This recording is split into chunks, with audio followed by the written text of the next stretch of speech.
Hey, everybody, and welcome to the Paws Academy podcast. So, my name is Renee, and today we are going to dive into a topic that affects every dog, really, from your confident Labrador to the nervous rescue who's still trying to figure out the world. Now, we are talking today about the psychology of canine resilience.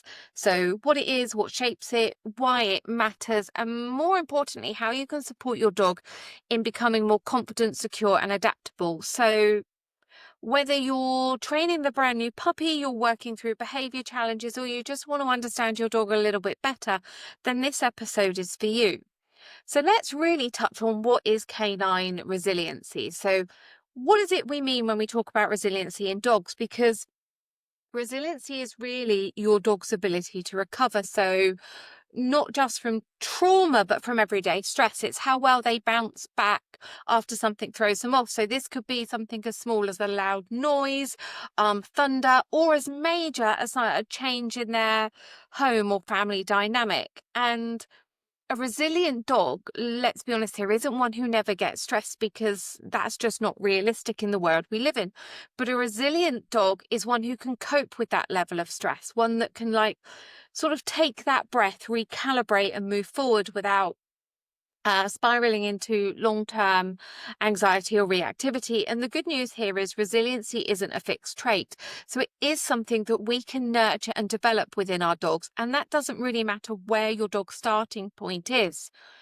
So really, to allow us to understand resiliency, we also need to understand stress. Stress is the same for the dog as it is for for us. So when they perceive something as a threat, their body reacts like ours. So we would have hormones like cortisol and adrenaline getting released.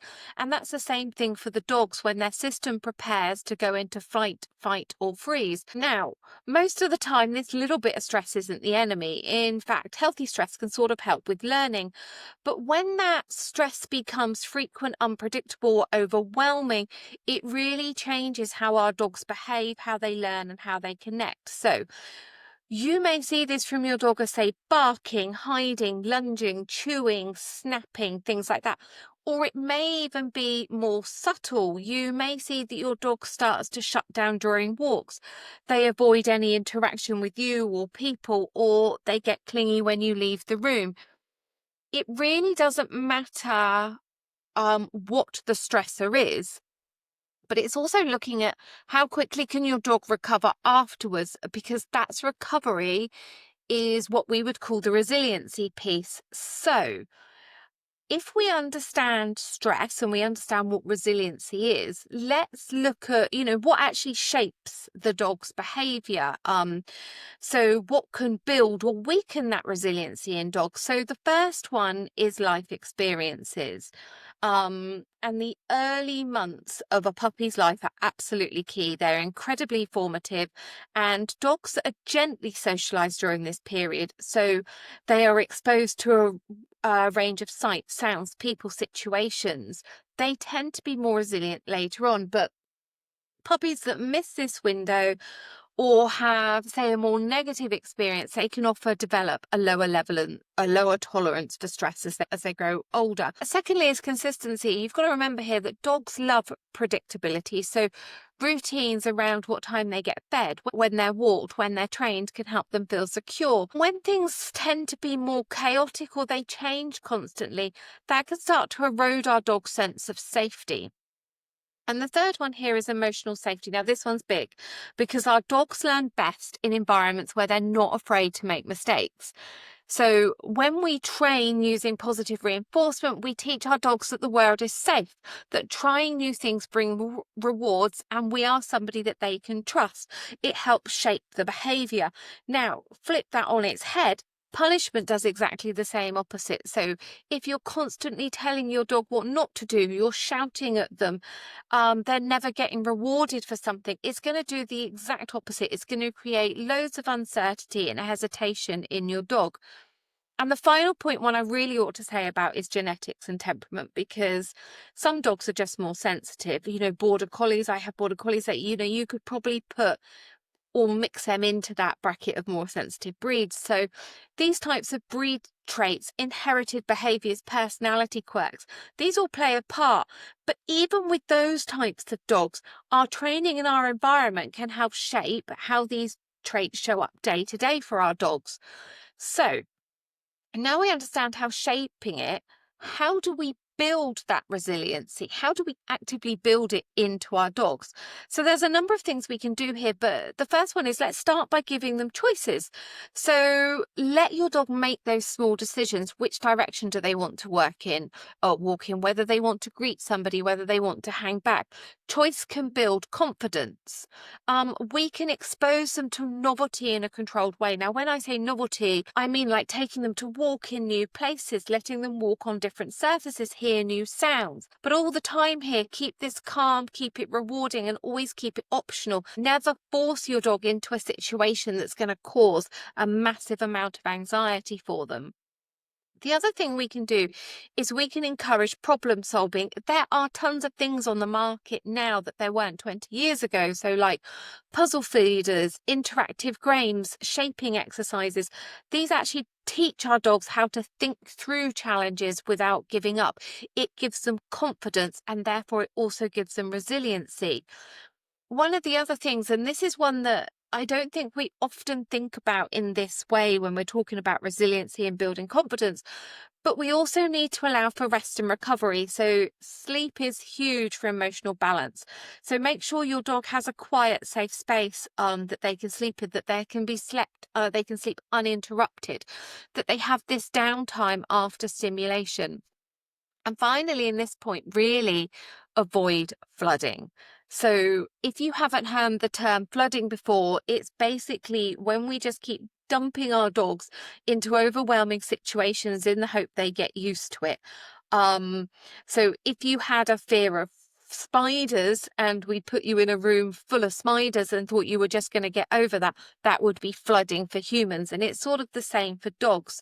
So this type of approach typically backfires, and then you have a dog far worse off than you started with. So we want to use like gradual desensitization instead.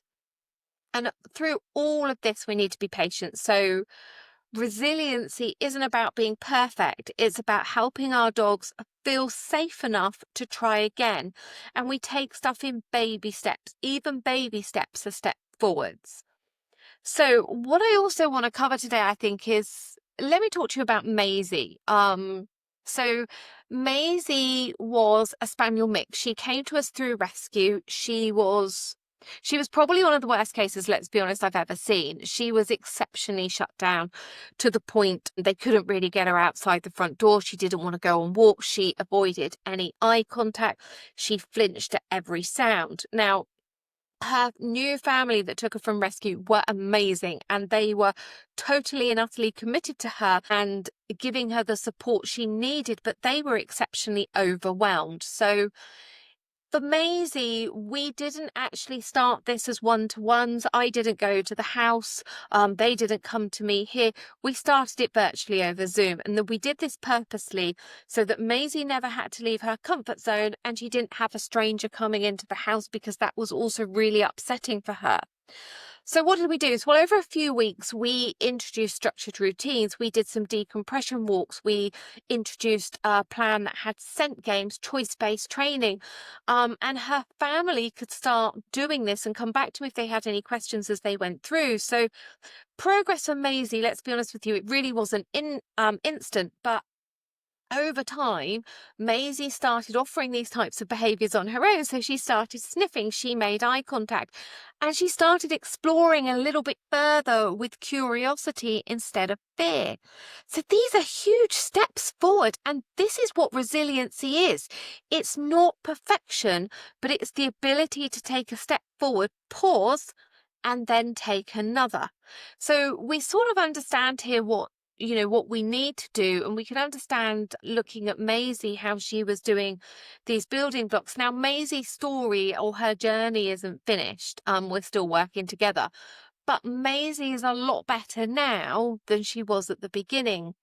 So what we didn't do, and I really ought to put on here, is what not to do. Is you don't want to rush the process. And you also don't want to compare yourself to somebody else, because your own dog training journey is personal to you and your dog, and it takes as long as it takes, and resiliency will grow slowly. So don't try forcing exposure, expecting quick fixes, because this often sets dogs back further. We live in a world at the moment that everything is on demand. You know, you can order something from the opposite side of the world and it gets us within 2 days.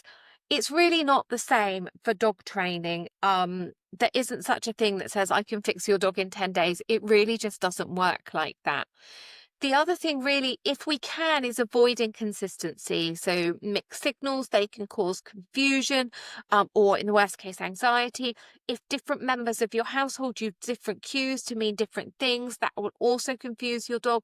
So we want it to be very black and white. And we also want to be clear with that and very kind with our communication. And finally, we want to be celebrating small wins. So that glance, if your dog pauses before barking, a calm response, these are all what we see as building blocks of real change. And whilst we're there celebrating the small wins for your dog, don't forget to give yourselves a pat on the back, because you are the ones as their guardians that are here guiding them, shaping those behaviours and making them feel better and less anxious, and building that resiliency up for them. So, if you've listened this far, thank you, so much, because supporting a dog's resiliency or resilience is one of the most rewarding parts of a training journey. Now, here at Paws Academy, we do offer in-person virtual consultations, and we actually specialise in helping dogs and owners just like you. So whether you are getting started or you're actually navigating something that's more complex, or a complex behaviour challenge, we're here to help. You can visit us at www.thetrainingofdogs.com to learn more about what we do, book a consultation. There's tons of free stuff on there as well to help you with your training journey. And thanks again for tuning in. So until next time, stay patient, stay kind, and keep training with heart.